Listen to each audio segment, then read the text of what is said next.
سبحان اللہ والحمد للہ۔ اقبال کس کے عشق کا یہ فیض عام ہے، رومی فنا ہوا اور حبشی کو دوام ہے۔ السلام علیکم ورحمۃ اللہ وبرکاتہ۔ آج کی ویڈیو ہماری ایک ایسے صحابی رسول کے بارے میں ہے جس کا رنگ کالا تھا، ہونٹ موٹے تھے، مگر عظمت اتنی کہ مدینے کی گلیوں میں چلتے تو قدموں کی آہٹ جنت میں سنائی دیتی تھی۔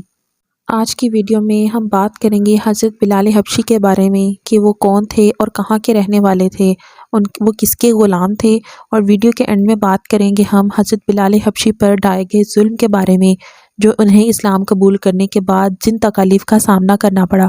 تو چلیے سٹارٹ کرتے ہیں آج کا لیسن، لیکن اس سے پہلے ریکویسٹ ہے کہ محبت سے درود شریف پڑھ لیجئے۔ مزاج عشق کو فرہاد و کیس کیا جانے، دل بلال سے پوچھو کہ عاشقی کیا ہے۔ حضرت بلال جن کا وطن حبشہ تھا اور ان کے والد کا نام رباح تھا، وہ بھی غلام تھے، اور ان کی والدہ حمامہ وہ بھی غلام تھیں، گویا یہ خاندانی غلام تھے۔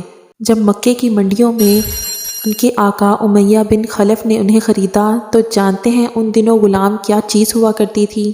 بھیڑ، بکری، گائے یا اونٹ کی تو کچھ قدر تھی، لیکن غلام اس سے بھی بہت کم تر۔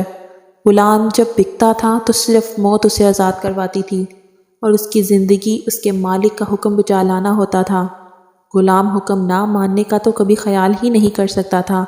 محنت کے بوجھ تلے آ کر اگر غلام مر گیا تو مالک کی بلا سے، اسے اگر غم ہوتا تو صرف یہ کہ اس کی رقم کا نقصان ہو گیا، ورنہ غلام کی زندگی ختم ہو جانے کا کوئی دکھ نہیں ہوتا تھا۔ حضرت بلال 2 مرتبہ غلام بنے۔ پہلی غلامی نے انہیں صرف ذلیل و خوار کیا، اور دوسری غلامی نے انہیں کسی بادشاہ سے کم کا نہیں رہنے دیا۔ حضرت بلال مکہ میں پیدا ہوئے تھے۔ پہلے عبداللہ بن جتان کے غلام تھے۔ عبداللہ بن جتان کے 100 غلام تھے، ان میں سے ایک تھے۔ جب اسلام کا آغاز ہوا تو اس کا نور پھیلا تو عبداللہ بن جتان نے اپنے 99 غلاموں کو اس خوف سے مکہ سے باہر بھجوا دیا کہ کہیں وہ مسلمان نہ ہو جائیں۔ بس اس نے حضرت بلال کو اپنے پاس رکھ لیا۔ یہ اس کی بکریاں چراتے تھے۔ اسلام کی روشنی حضرت بلال تک بھی پہنچی، لیکن کیا آپ جانتے ہیں کہ وہ کیسے پہنچی؟ ایک دن حضرت محمد صلی اللہ علیہ وآلہ وسلم حضرت ابوبکر صدیق ایک غار میں عبادت کرنے میں مصروف تھے، اور حضرت بلال اپنے مالک کی بکریاں لے کر اس غار کے پاس چرانے کے لیے گئے۔ نبی پاک صلی اللہ علیہ وآلہ وسلم نے جب غار سے باہر نکل کر دیکھا کہ ایک غلام بکریاں چرا رہا ہے تو نبی پاک صلی اللہ علیہ وآلہ وسلم نے اپنا لکڑی کا پیالہ اٹھایا اور لے کر اس غلام کے پاس چلے گئے اور اس سے کہا کہ کیا تم ہمیں دودھ دے سکتے ہو؟ تو اس نے کہا کہ میرے پاس صرف ایک بکری کا اختیار ہے۔ نبی پاک صلی اللہ علیہ وآلہ وسلم کو اس نے وہ بکری پیش کر دی، اور نبی پاک صلی اللہ علیہ وآلہ وسلم نے اس کا دودھ دوہا۔ اس کا دودھ دوہنے کے بعد خود پیا، حضرت ابوبکر صدیق رضی اللہ تعالیٰ عنہ کو پلایا اور حضرت بلال حبشی کو پلایا، لیکن اس کے باوجود بکری کے تھن دودھ سے ویسے کے ویسے ہی بھرے ہوئے تھے۔ اس کے بعد نبی پاک صلی اللہ علیہ وآلہ وسلم نے حضرت بلال کو اسلام کی دعوت دی، جو انہوں نے فوراً قبول کر لی۔ وہ فوراً سے ایمان لے آئے، لیکن نبی پاک صلی اللہ علیہ وآلہ وسلم کے کہنے پر انہوں نے اپنے اسلام کو چھپائے رکھا۔ ایک روز انہوں نے کعبہ کے چاروں طرف رکھے بتوں پر گندگی ڈال دی، ساتھ ہی وہ ان پر تھوکتے جاتے اور کہتے جاتے، جس نے تمہاری عبادت کی وہ تباہ ہو گیا۔ یہ بات قریش کو معلوم ہو گئی۔ وہ فوراً عبداللہ بن جتان کے پاس آئے اور اس سے بولے، تم بے دین ہو گئے ہو۔ اس نے حیران ہو کر کہا، کیا میرے بارے میں یہ بات کہی جا سکتی ہے؟ اس پر وہ بولے، تمہارے غلام بلال نے آج ایسا ایسا کیا ہے۔ وہ حیرت میں مبتلا ہو گیا۔ اس نے فوراً قریش کو 100 درہم دیے تاکہ بتوں کی جو توہین ہوئی ہے اس کے بدلے ان کے نام پر کچھ جانور ذبح کر دیے جائیں، اور پھر وہ حضرت بلال کی طرف بڑھا۔ اس نے انہیں رسی سے باندھ دیا، تمام دن بھوکا اور پیاسا رکھا، پھر تو یہ اس کا روز کا معمول بن گیا۔ جب گرمیوں کی تپتی دوپہر ہوتی، مکہ کے راہگزار سورج کی گرمی سے گرم لوہے کی طرح تپ رہے ہوتے تھے۔ ایسی شدید گرمی کے پرندے اپنے گھونسلوں سے باہر نکلتے ہوئے گھبراتے تھے۔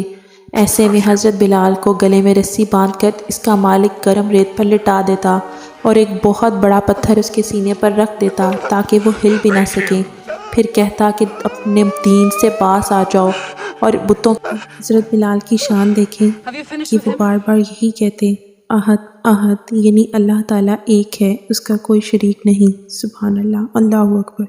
جب حضرت بلال رضی اللہ تعالیٰ عنہ کسی طرح بھی اسلام سے نہ ہٹے تو تنگ آ کر عبداللہ بن جدعان نے انہیں امیہ بن خلف کے حوالے کر دیا۔ اب یہ شخص ان پر اس سے بھی زیادہ ظلم اٹھائے رہتا۔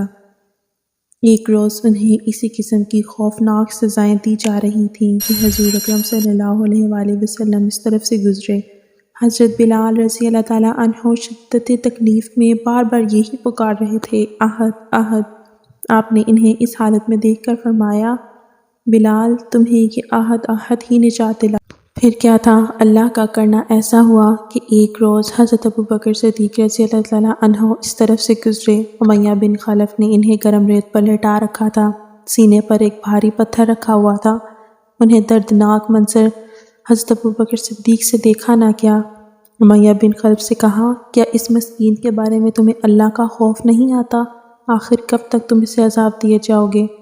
امیہ بن خلف نے جل کر کہا، تم ہی نے اسے خراب کیا ہے، اس لیے تم ہی اسے نجات کیوں نہیں دلا دیتے؟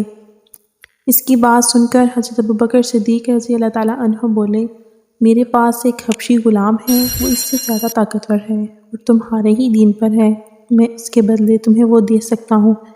یہ سن کر کہ مجھے یہ سودا منظور ہے، اس کے بدلے میں حضرت بلال رضی اللہ تعالیٰ کو لے۔ یہ دوسری غلامی تھی جسے حضرت بلال رضی اللہ تعالیٰ عنہ نے کسی بادشاہ سے کم کا نہیں رہ دیا، کیونکہ اس کے بعد حضرت ابوبکر صدیق رضی اللہ تعالیٰ عنہ نے انہیں آزاد کر دیا۔ سبحان اللہ، کیا خوب سودا ہوا۔ یہاں یہ بات جان لینی چاہیے کہ حضرت ابوبکر صدیق رضی اللہ تعالیٰ عنہ کا حبشی غلام دنیا کے لحاظ سے بہت قیمتی تھا۔ ایک روایت میں یہ بھی ملتا ہے کہ حضرت ابوبکر صدیق رضی اللہ تعالیٰ عنہ نے اس غلام کے ساتھ 10 سوکیا سونا بھی طلب۔ ایک روایت کے مطابق حضرت ابوبکر صدیق نے اس غلام کے ساتھ 10 اوقیہ سونا بھی دیا تھا، کیونکہ امیہ بن خلف نے اس کا مطالبہ کیا تھا، جس پر حضرت ابوبکر صدیق نے فرمایا، اگر تم مجھ سے 100 اوقیہ سونا بھی طلب کرتے تو میں وہ بھی دے دیتا۔ حضرت بلال کے علاوہ حضرت ابوبکر صدیق رضی اللہ تعالیٰ عنہ نے اور بھی بہت سے غلام مسلمانوں کو خرید کر آزاد فرمایا تھا۔ یہ مسلمان جنہیں اللہ کا نام لینے کی وجہ سے ظلم کا نشانہ بنایا جا رہا تھا، ان میں حضرت بلال رضی اللہ تعالیٰ عنہ کی والدہ حمامہ رضی اللہ تعالیٰ عنہ بھی تھیں۔ ایک عامر بن فہیرہ تھے، انہیں اللہ کا نام لینے پر بڑے بڑے سخت عذاب دیے جاتے تھے۔